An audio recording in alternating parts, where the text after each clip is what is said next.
Bismillahirrahmanirrahim. Alhamdulillahi Rabbil Alameen. Wassalatu wassalamu ala ashrafil anbiya'i wal mursaleen. Nabiyyina Muhammad wa ala alihi wa sahbihi ajma'in. Rabbi shrah li sadri wa yassir li amri. Wahlul uqdatam min lisani yafqahu qawli. Assalamu alaikum wa rahmatullahi wa barakatuh.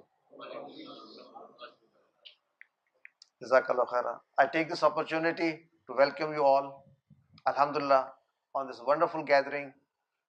The credit for which goes to Dr. Fahim Hashmi, Alhamdulillah. And we have had a beautiful introduction. There's a ladies' side as well going on right now. There's a class just like this downstairs. And okay, they're looking at the same video slides as we are, and they can listen to us as well. Okay, Jazakallah khair. Welcome all ladies as well. From the experience that I have, ladies are much more efficient and they participate with a lot more inspirational rather than the males. But anyway, what we're going to do today is at the end of each QC1, we have a story to share with you. The story is Asim's journey. And it's interesting that the word Asim actually means someone who saves somebody. But what happens to him, we shall follow his journey. And as you follow this journey, imagine that this is your story as well. In fact, it's a story for all of us and one that has a lot of lessons to be learned at the end. There's a special thanks as well. Oh, okay, no, we have to click onto this.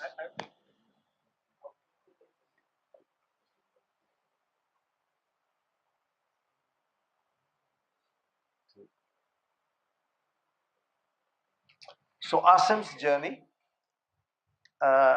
One day, Asim planned to go out for a journey and take his family with him. He invested all his money into a car, a vehicle, and with his family, he started the journey. And he took his wife and children with him. Along the journey, they met a person standing by the road. So they stopped and Asim asked him, "Who are you?" And the person responded by saying, "I am Mal." Does Mal look like this? We all know this is what Mal is. So what does Asim do? Asim looks back at his wife and children and asks them, "Should we take along this Mal with us?" What do you think the family said? Said, "Definitely. We shall need Mal in this life, on this journey. And with this Mal, we can buy and enjoy everything in this world." So what does Asim do? He asks him to get along in the car with him. So the Mal joins the family and the family journeys onward. Little further, they come and meet a person. And again, Asim asks him, "Who are you?" And this time the person responds by saying, "I am Mansab wa Maqam." What is Mansab and Maqam? It's a place which helps you in getting your stuff done, what we call safarish. Knowing people in the high places helps you get your work done easily. So Asim looks back at his family and asks them, "Should we take him along?" Of course, the family said without any hesitation, "We should take him along because there are some things that only Mansab and Mal can help us with. And with that and Mal together, our life will be wonderful." So, what does Asim do? He takes him along and they move on. And during the journey, they meet many such people who offer them different types of ease within the family, within the journey, and he gets them on board. So now Asim, with his family, Mal, Mansab, and a lot of other incentives, moves on until he reaches a point where there's another person standing And Asim, as usual, asks him, "Who are you?" And the person says, "I am Deen." So this is what Deen looks like. Familiar? So Asim asks his family, "What about Deen? Should we take Deen with us on our journey?" And what do you think the family said? "No, not right now. Please don't take Deen with us. We are young. We need to enjoy. If we take Deen with us, he will definitely obstruct our happiness. Because Deen is going to obligate us in certain ways. We'll have to do parda, we'll have to perhaps wear a hijab, we will be told what's halal and what's haram. He's going to make us difficult. Pray 5 times a day, and there are going to be too many restrictions." So the family said, "This is not the right time to take Deen with you. So, what should we do?" They said, "We should not take him with us. But what we will do is, on our return journey, we shall take him up." So Deen is available, it's not going to go away anywhere. Let's move on with this journey, and on the way back, we shall ask Deen to come along, and that's the time that we need Deen. Anyway, so they left Deen, and the journey moves on with Asim and his family until they reach a point that says stop. Asim stops the car, and the person there asks Asim to get out of the car. Asim gets out, and he says, I am here to investigate your life. I need to find out how you have been spending your life. My objective is to ask you about your deen." So Asim, little worried, says, "Don't worry. Deen, I just left little further down. Give me some time so I can go back and get my deen."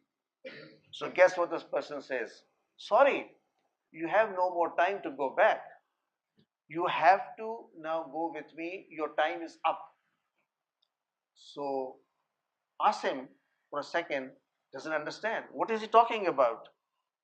Asim says, "Look, I have my family with me, my children with me, my mal with me, my mansab. I have just too many things right on.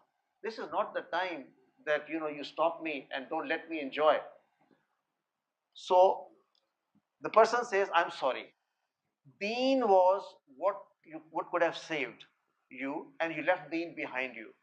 So Asim says, "Who are you, by the way?" He says, "I am Maut."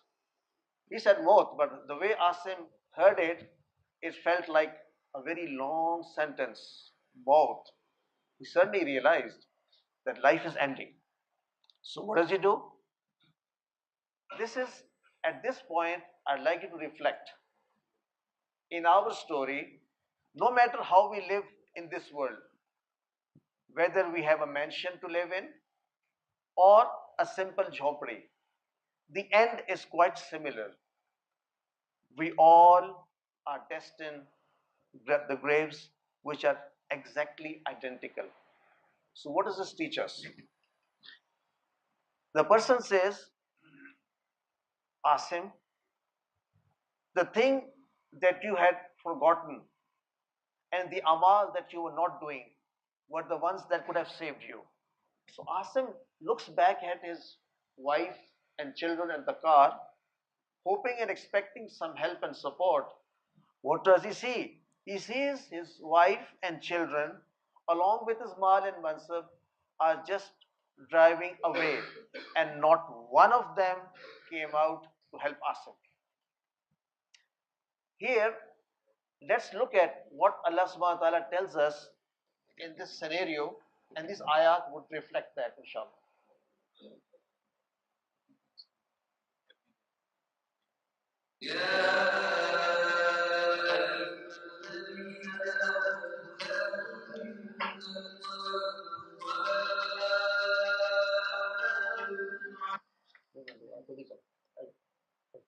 Okay, the ayat we would like to reflect upon are Ya ayyuhalladhina amanu la tulhikum amwalukum wala auladukum an dhikrillah ومن يفعل ذلك فأولئك هم الخاسرون وأنفقوا مما رزقناكم من قبل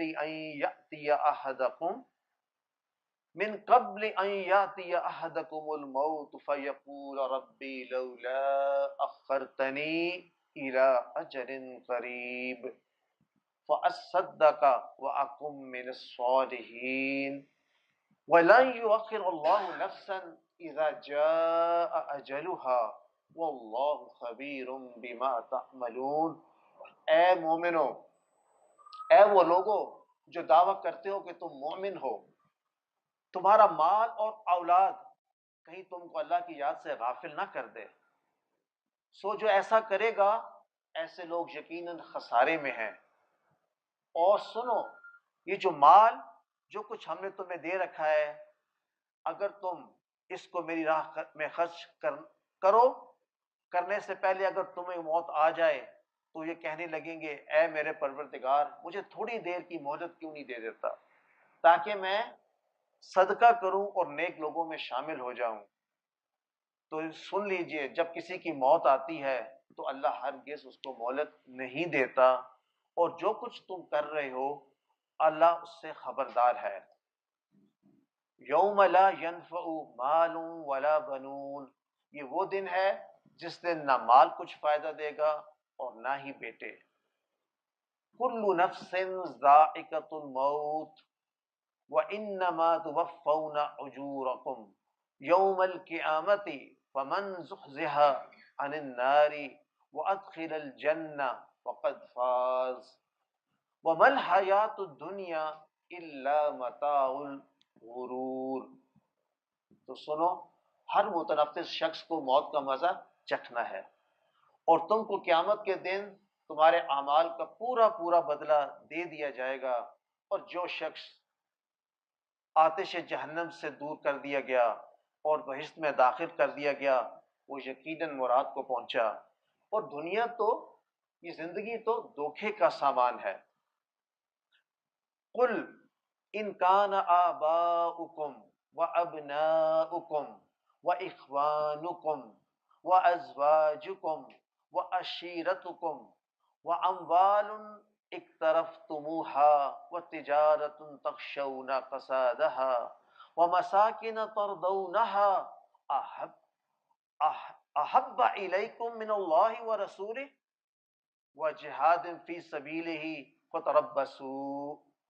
فتربصوا حتی یأتی اللہ بامرہ واللہ لا یہدی القوم الفاسقین۔ کہہ دو کہ اگر تمہارے باپ اور بیٹے، بھائی اور عورتیں اور خاندان کے آدمی اور مال جو تم کماتے ہو اور تجارت جس کے بند ہو جانے سے تم گھبراتے ہو اور مکان جن کو تم پسند کرتے ہو اللہ اور اس کے رسول سے اور اللہ کی راہ میں جہاد کرنے سے زیادہ عزیز ہے، تو ٹھہرو یہاں تک کہ اللہ اپنا عذاب بھیجے، اور اللہ نافرمان لوگوں کو تو ہدایت دیتا ہی نہیں۔ تو آئیے ہم سب مل کر استغفار کریں، استغفر اللہ واتوب الیہ۔ آئیے اس کہانی کے ذریعے اپنی زندگی کا سفر دیکھیں اور سوچیں کہ ہم کدھر کھڑے ہیں اور ہم کیا سوچ رہے ہیں کہ دین کو کب ہم ایکسپٹ کریں گے۔ کیا کسی کی واپسی کنفرمڈ ہے؟ میری گزارش آپ سے یہ ہے کہ آپ نے جو سفر شروع کیا الحمدللہ قرآن سیکھنے کا، اس کو نہ چھوڑیں۔ یہ ایک موقع ہے جو اللہ تعالیٰ نے آپ کو دیا ہے، ہر ایک کو نہیں دیا۔ اے اللہ ہمیں توفیق عطا کر کہ ہم اس قرآن سے جڑ جائیں، کیونکہ اس دن کسی بندے کی سفارش تو کام نہیں آئے گی لیکن یہ قرآن ہماری سفارش کرے گا۔ اے اللہ ہمیں توفیق دے کہ ہم صرف تیری خاطر پورے اخلاص سے قرآن کو سمجھ کر اس پر عمل کر کے اور دوسروں تک پہنچانے کی اپنے حصے کی محنت کر سکیں۔ یقیناً اے اللہ تو ہمارے دلوں کو بھی جانتا ہے، ہماری آسانی پیدا کر، اور ہم آج سے ایک نیا سفر شروع کرتے ہیں۔ اے اللہ ہمارے سفر میں برکت عطا فرما۔ جزاک اللہ خیرہ۔